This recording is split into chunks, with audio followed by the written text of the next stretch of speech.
महाभारत या विशेष कार्यक्रमामध्ये स्वागत। आता आपण बोलूयात कोल्हापूर विषयी।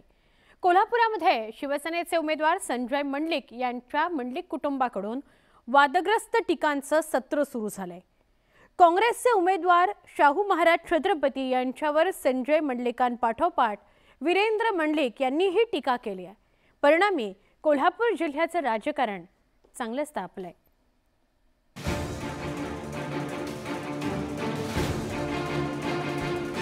कोल्हापुरात लोकसभा निवडणुकीचा प्रचार आता वैयक्तिक पातळीवर घसरू लागलाय। शिवसेनेचे उमेदवार संजय मंडलिक यांच्या पाठोपाठ त्यांचे सुपुत्र वीरेंद्र मंडलिक यांनी थेट शाहू महाराजांवर टीका करण्याचा सपाटाच लावलाय। संजय मंडलिक यांनी शाहू महाराज खरे वारसदार नसल्याचं म्हणत मोठा वाद निर्माण केला होता।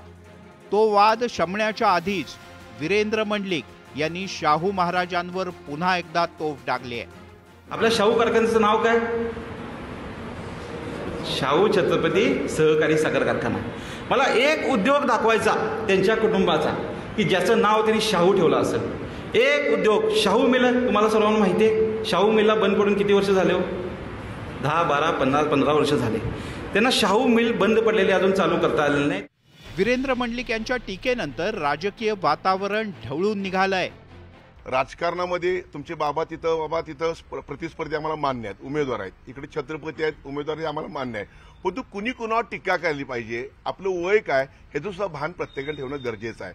छत्रपतींचा विजय फार सुकर झालेला आहे आणि अशा टीकेमुळे वास्तविक आमची जी लीड आहे ते वाढत चाललेलं आहे। कोल्हापूरची राजगादी म्हणून शाहू महाराज यांना कोल्हापुरात मोठा मान सन्मान आहे। यामुळे त्यांच्यावरची टीका टिप्पणी राजकीय नेत्यांना सुद्धा पटत नसल्याचं चित्र आहे। मात्र मंडलिक कुटुंबीय शाहू महाराज यांच्यावर तोंडसूक घेताना दिसतात आणि याचा निवडणुकीत काय परिणाम होतो याकडे सगळ्यांचं लक्ष लागलंय। ज्ञानेश्वर साळोखे, न्यूज 18 लोकमत, कोल्हापूर।